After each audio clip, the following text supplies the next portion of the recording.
সে পরীক্ষা দেয়নি এমন কিছু মানুষও চাকরি পেয়ে গেল। একজন শিক্ষক হিসেবে ভালো নেই। নমস্কার, আপনারা দেখছেন গল্প গুজব, প্রেজেন্টেড বাই এইচপিআর নিউজ। আমি সুপর্ণা, আর আজ আমাদের সাথে রয়েছে শ্রদ্ধেয় শ্রী অমল রায় মহাশয়। নমস্কার স্যার। নমস্কার। তাহলে স্যার, আজকে এই এপিসোডে আমরা সব রকম বিষয় নিয়ে খোলামেলা আলোচনা করব।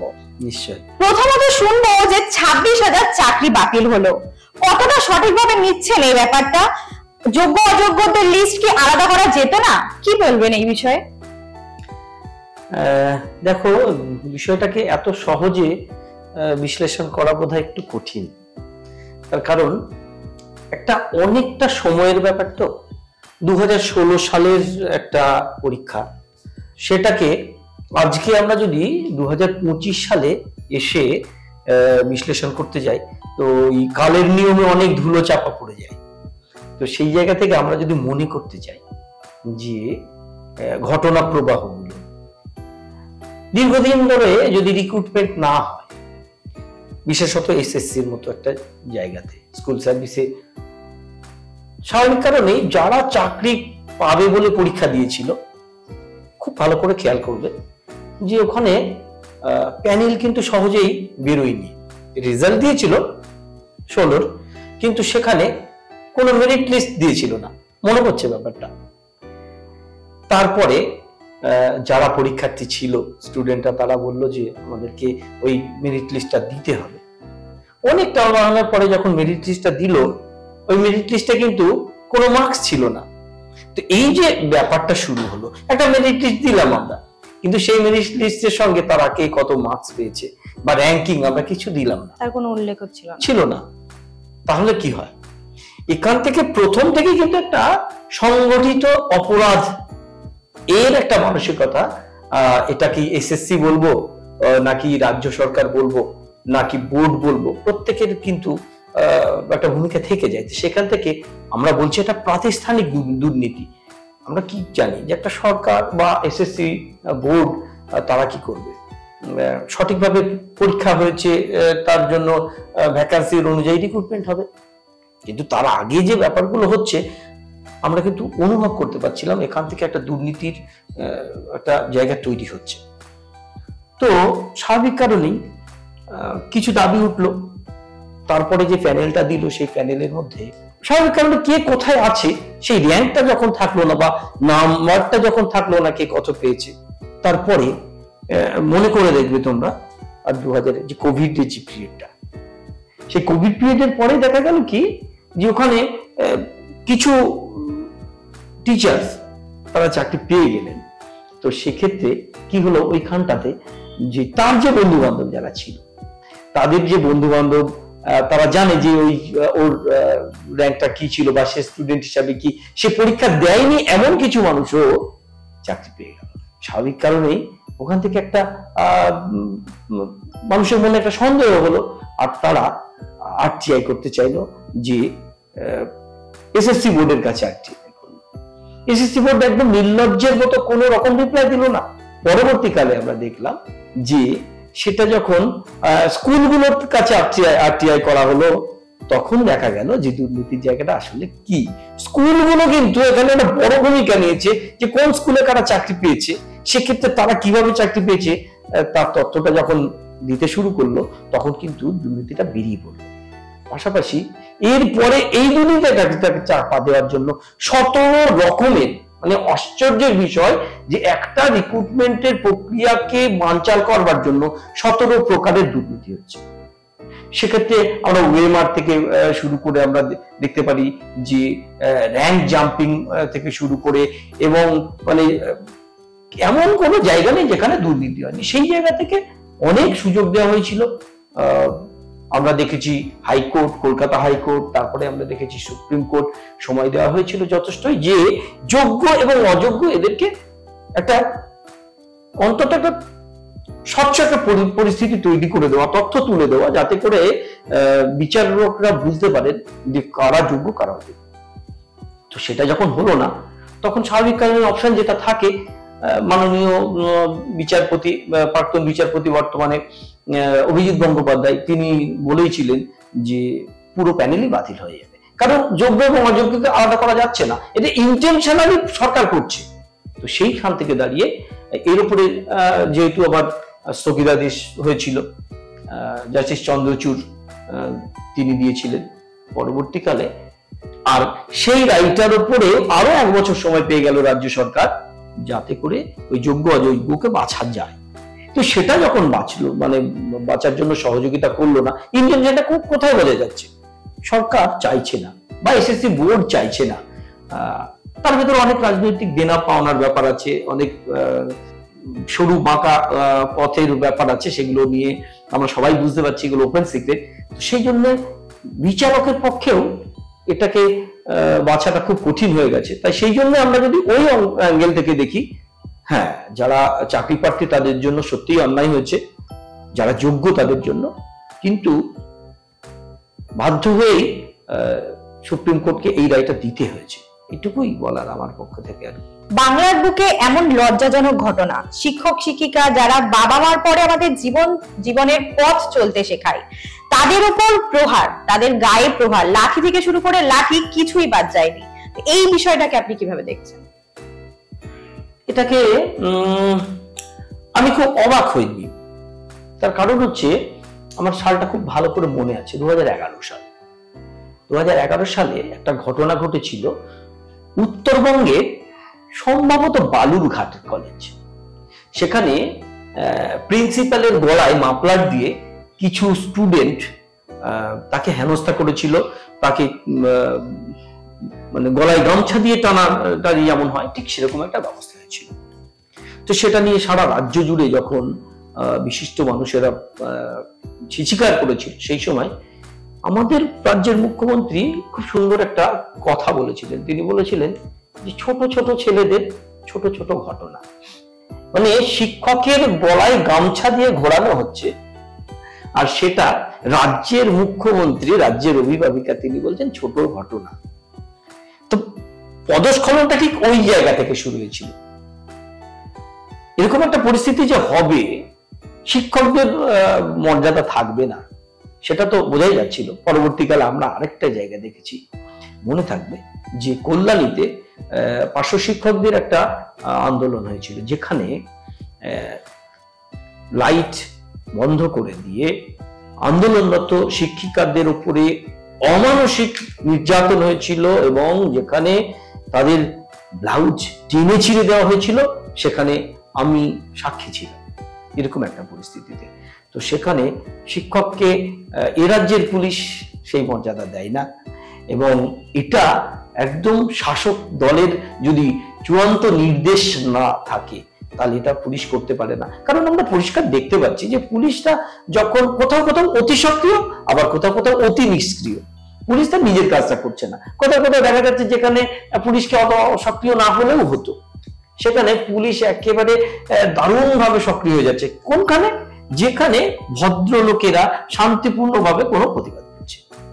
আবার যেখানে যেখানে দেখা যাচ্ছে যে বিশেষ কিছু মানুষ তারা সরকারি সম্পত্তি ভাঙচুর করছে, বা কোথাও কোনো রকম কোনো ধর্ষণের ঘটনার সঙ্গে তারা যুক্ত হয়ে যাচ্ছে, বা অন্য কোনো ক্রাইমের সঙ্গে যুক্ত হয়ে যাচ্ছে, সেখানে পুলিশকে আমরা পরিষ্কারভাবে নিষ্ক্রিয় থাকতে দেখছি।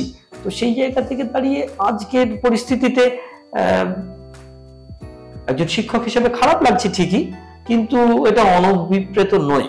আমরা বুঝতে পারছিলাম যে অরাজকতার রাজ্যটা তৈরি হচ্ছে, এখন তা পূর্ণতা পেয়েছে, এটাই আর কি।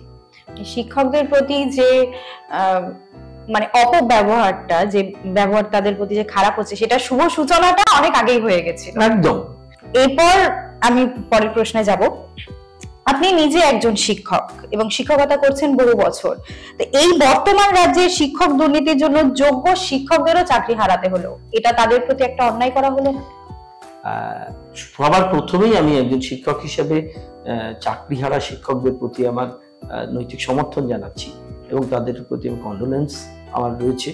এবং সেই জায়গা থেকে আরেকটা খারাপ লাগছে ঠিকই, কিন্তু এই খারাপটা জন্য দায়ী কারা, যদি সেটাকে আমরা যদি ভাবি, তাহলে পরিষ্কারভাবে এই প্রথমেই যে কথাটা দিয়ে শুরু করেছিলাম, যে একটা যদি সংগঠিত অপরাধ, এবং সেটা যদি সরকারের পক্ষ থেকে হয়, একজন সাধারণ মানুষ বিশ্বাস করব কাকে, যাবো আমরা কার কাছে? রক্ষক যদি ভক্ষকের ভূমিকা পালন করে, তাহলে যে অরাজকতাটা তৈরি হয় তারই শিকার আজকের এই শিক্ষকেরা। তাদের প্রতি সমবেদনা জানিয়েই, তাদের কোনো দোষ না থাকলেও তারা এই সিস্টেমের শিকার। এবার আমরা জেনে নেব চাকরি জীবনের সাথে রাজনৈতিক জীবন কিভাবে ব্যালেন্স করে কাটিয়েছেন বা কাটাচ্ছেন, আর বর্তমান এই সমাজে কেমন আছেন। প্রথমে আমি শেষের উত্তরটা দেব। একজন শিক্ষক হিসেবে ভালো নেই সামাজিক অবক্ষয়ের দিক থেকে আমরা দেখতে পাচ্ছি। মানে আমরা বিশেষ করে তোমাদের দেখলেও এখন আমাদের মনে হয় যে আমরা যখন ছোট ছিলাম, বা আমাদের যারা শিক্ষকদের সঙ্গে যখন আমরা জাস্ট মাধ্যমিকের গণ্ডিটা পার করে তো অন্য স্কুলে গেছি, বা উচ্চ মাধ্যমিক পাশ করে গ্রাজুয়েশন কমপ্লিট করছি, বা এরকম সময়গুলো রাস্তায় চলতে চলতে আমাদের যে যারা শিক্ষক ছিলেন তাদের সঙ্গে আমাদের যদি কখনো দেখা হতো, আমরা হয়তো বা নেমে দাঁড়াতাম, বা কোথাও তাদের পায়ে ছোঁয়ার সুযোগ থাকলে সেখানে প্রণাম করতাম। এবং তোমাদেরকেও যখন দেখি, সেই জায়গা থেকে দেখি যে ওই অনুভূতিগুলো কখনো কখনো জাগে।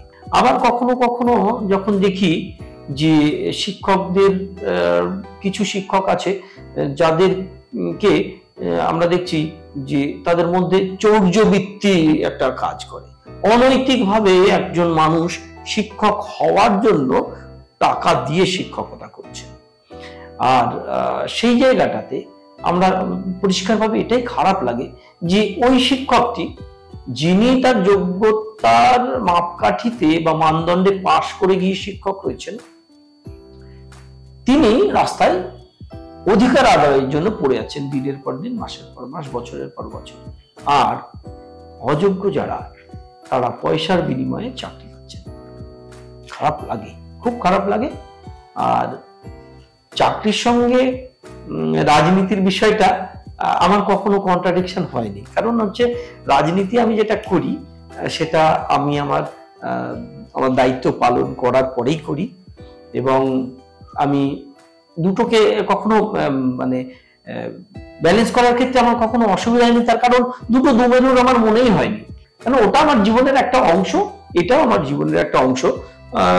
তোমরা যারা আমার ছাত্র ছিলে বা ছাত্রী ছিলে তারা জানো যে ক্লাসের ব্যাপারে বা স্কুলের ব্যাপারে বা অনুশাসনের ব্যাপারে আমি কতটা কড়াই ছিলাম, বা এখনো সেটা আছি। এবং আমরা পুরনো ছাত্রদের কাছ থেকে অনেক সময় শুনতে পাই যে স্যার আপনি কিন্তু খুব শাসন করতেন। অনেকে তো বলতেন যে স্যার আপনি এত মারেন কেন। আসলে ওই মারটা তো মার ছিল না, ওই মারগুলোর মধ্যে আমরা একটা অভিভাবক সুলভ একটা ভূমিকা ছিল আমাদের, এবং সেক্ষেত্রে আমরা চাইতাম যে দুষ্টুমি না করে যাতে শিক্ষার মুখী হয় সেই জায়গাটা।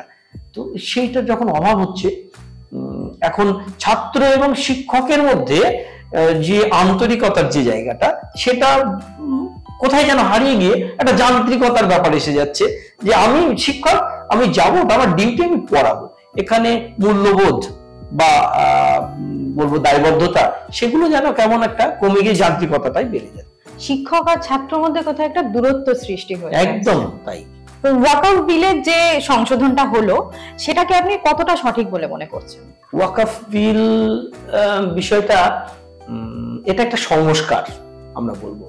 আমরা যদি দেখি যে আমরা আমাদের জীবনেও দেখি যে কোনো কিছুতে আমরা যদি অভ্যস্ত হয়ে যাই, এবং সেই অভ্যাসের বাইরে গিয়ে যদি আমাদেরকে নতুন করে কিছু করতে হয়, তখন কিন্তু আমাদের একটা অস্বস্তি বোধ হয়। একটা খুব ভালো উদাহরণ দেন অনেকেই, যে আমার নিজের চশমা যদি আমি নতুন চশমা পরি, সেটাও আমার চোখের সঙ্গে অ্যাডজাস্ট হতে যেন সময় লাগে, একটু অসুবিধা অনুভব হয়।